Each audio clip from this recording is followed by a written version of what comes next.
Hi, I'm Mia Parrish with Devils in the Details, and today I'm talking with Dr. Phil Christensen about a really exciting project with NASA. And ASU has been partnering to do sampling with OSIRIS-REx on the asteroid Bennu, which sounds absolutely crazy and spectacular. So just tell me a little bit more about this. What did it take for ASU to be a part of this, and how did you build it? I started building instruments a long time ago, actually, as a graduate student, and I just got absolutely hooked on the excitement of building something and sending it to someplace in the solar system. And for many years, most of my career, we built instruments and sent them to Mars, and that was really exciting. About 10 years ago, we developed the capability here at ASU to actually start building these very complicated instruments on campus. I hired a group of about 20 engineers, and we've been doing that. And I don't know, around that same time, 8 or 10 years ago, some folks in the U of A approached us and said, hey, could you build an instrument for their mission, OSIRIS-REx, that was going to the asteroid Bennu? At the time, I didn't know that much about asteroids, but I did know how to build infrared instruments. And I said, sure, let's do this. It'd be fun. So what does OTES do? What does a thermal emission spectrometer do? It's a fancy prism. That's the way I think of it. You take a prism and you hold it up to the sunlight, and it breaks the light up into a lot of different colors. Okay, that's what a spectrometer does. It takes light and breaks it up into different wavelengths or different colors. We see the world in the visible light, and we see things that are orange and red and yellow, and we can identify things sort of on their color. But there's a whole lot of light. We hear about, radar, and infrared. So there's infrared light that's around us all the time, but our eyes don't see that. But I can build a spectrometer that sees in the infrared. And so now I can look at the infrared light coming from objects, and that light is amazingly diagnostic of the composition of whatever it is I'm looking at. And so we built this infrared spectrometer, goes to an object like Bennu. We measure the light, and I can tell you what minerals are on the surface of that asteroid based on that infrared light. Are you sampling it? Or are you just looking at it? How does it? Well, the fun thing for us, so everything, you, me, all of us, are emitting infrared light. That's how night vision goggles work. So we take that infrared light that was emitted, given off by Bennu, and we can measure it from a long ways away. We don't actually have to go and touch it. So for the last year and a half, we've been orbiting Bennu, measuring that infrared light and saying, hey, I can tell what the composition of Bennu is remotely, indirectly. OSIRIS' goal is eventually, was to go down and collect stuff. But for a year and a half, we were able to map the composition without actually having to touch anything. And then OSIRIS goes in, picks up some stuff. Unfortunately for us, we were hoping that we would get to Bennu and it would be different. There would be different minerals, different compositions, and we'd be able to say, hey, we should sample this part of Bennu because it's got the most interesting stuff. Well, we got there and we found that Bennu was just completely covered with boulders and rocks. And there was like one place on the entire body that we could even sample at all. So, it's an interesting place. The composition is interesting. But unfortunately, no one asked us because it was like, I don't care what it's made of. There's only one place that we can safely go. And that's where we ended up going. But you're able to say that. Why Bennu then? Asteroids in general are kind of the leftover pieces when the solar system first formed. Space junk, right? Exactly, space junk. And so unlike planets, they get, all that material gets made into a planet, and that planet has, volcanoes and earthquakes and weather, and all those rocks get really changed. So the rock you find today didn't look like anything like it did 4.5 billion years ago. Asteroids haven't been through all of that. They've been floating around. This junk has been floating around in the solar system more or less unchanged from when it first formed. And so the idea was we go and we'd sample this really primitive material, the initial building blocks of our solar system, and that's going to give us insight into, what did our solar system look like when it was first starting out? What was the Earth made of from these original building blocks? So that's it, the basic idea. Let's look back in time at something that was really primitive and that could tell us about our origin. So how old is it? It's about 4.5 billion years old. That's how old our solar system is. Most asteroids formed, very quickly when the solar system first formed, and they literally have been, orbiting around the sun for 4.5 billion years ever since then. Just waiting for you to create OTES, basically. Just waiting for us to come and get some.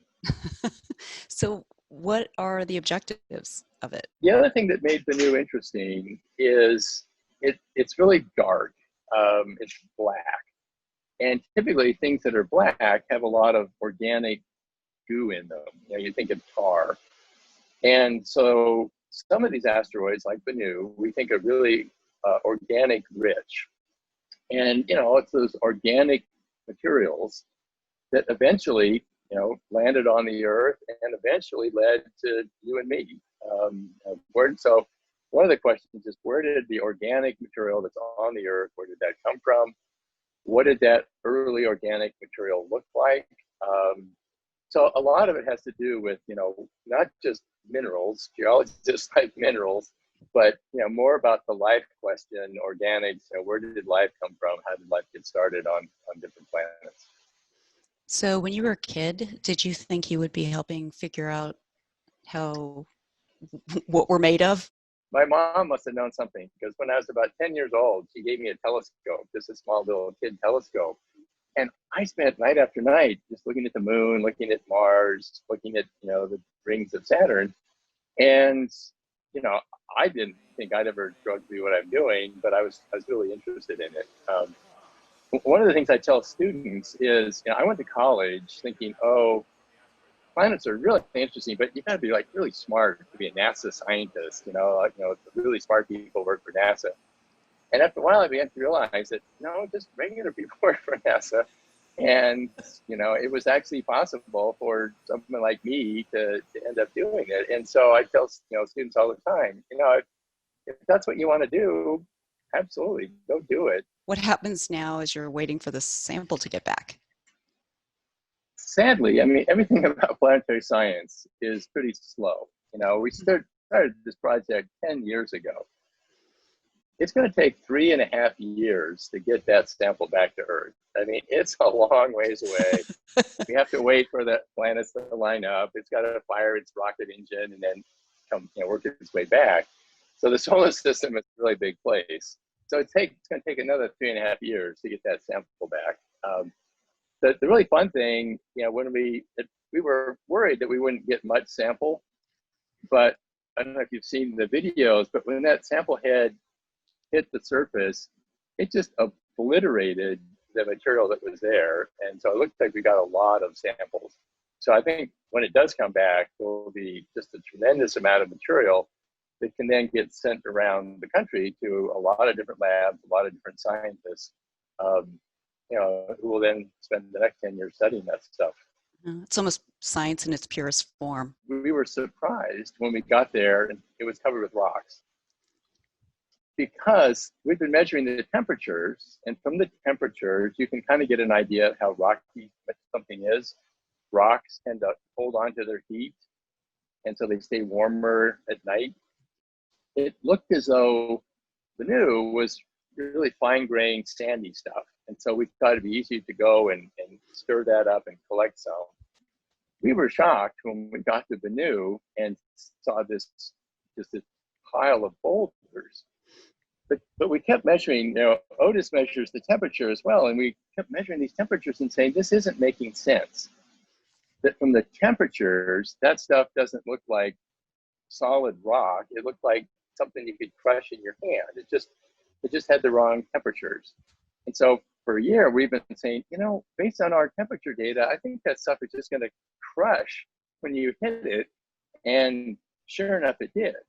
So now the question is, why do things that look like boulders, how come you can just crush them in your hand? What's that stuff made out of? Again, more Sounds like questions than something answers. we've never seen before, which is I think it is. I think it's something that we've never seen before, and that's why we're very anxious to get it back here and see what is this stuff.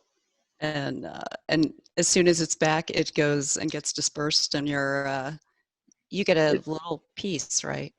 I get a little piece. Okay. Some of my colleagues who were part of the OTES team, Vicki Hamilton, she gets a bunch.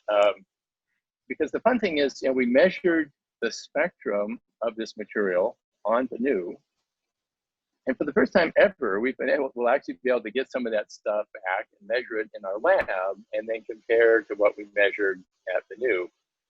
When we send an instrument to Mars, we measure the spectrum, but so far we haven't ever been able to bring any back and look at it in our lab. So it's going to be really fun to see how does it compare in our lab versus on the surface of Bennu. Can OTES be used again? I hope it can. So the bad news is when the sample head came down, it fires this big canister of gas that really stirs stuff up. And there's just this blast of material that came back. So we're kind of worried that our poor little OTES got damaged by all that. We were really careful with it, keep it clean. Obviously, we build it in clean rooms, bunny suits. And now it's just got this shower of Bennu debris. So in another couple of months, in early January, we're going to turn it on again and see if it's still working and see if it's covered with stuff. If not, then NASA does plan, it's a perfectly healthy spacecraft. Once it drops off this precious cargo back to the Earth, the spacecraft will keep going. The sample comes down in a little canister that lands on the Earth, but the spacecraft keeps going. And we're already talking about, where could we send it next? What other asteroid might we go visit? Oh, that's fantastic. I am so glad you joined me today to talk on Devils in the Details about how ASU is not just global, we're intergalactic. And I can't wait to check back in with you on what we learn from this exploration. Okay, well, it was really fun talking. So fun to talk. Great. Thank you. You're very welcome.